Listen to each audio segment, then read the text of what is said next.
We are making progress in the fight against cancer. The American Cancer Society said today that death rates are going down. Between 2004 and 2008, they dropped 1.8% each year for men and 1.6% for women.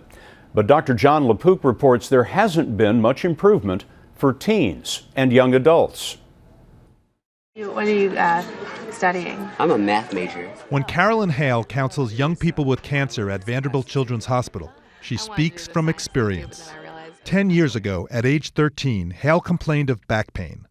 Doctors said it was from her backpack, but she turned out to have non-Hodgkin's lymphoma wrapping around her spine. They hit you with so much poisonous drugs, so many poisonous drugs, so much chemotherapy that you just can't help but feel lifeless. Carolyn is part of a largely unknown group in the war on cancer. Adolescents and young adults ages 15 to 39 account for more than 72,000 new cancers every year, 7 times more than pediatric cancers.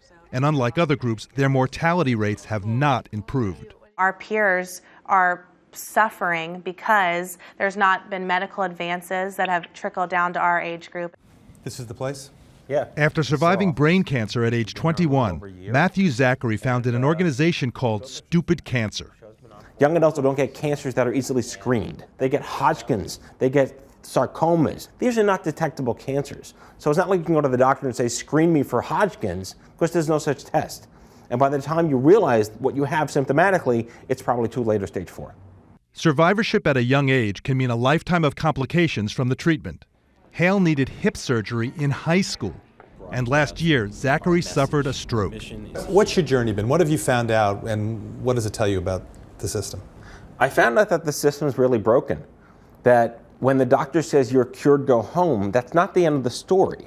That you have the rest of your life to get busy living through the challenges and the consequences of not dying from your treatments. For Zachary, those consequences included losing his career and infertility. But after 9 years of trying, he and his wife Jessica had twins. When you're 60 years old, you don't care about fertility. And when you're 6, you don't really care about fertility.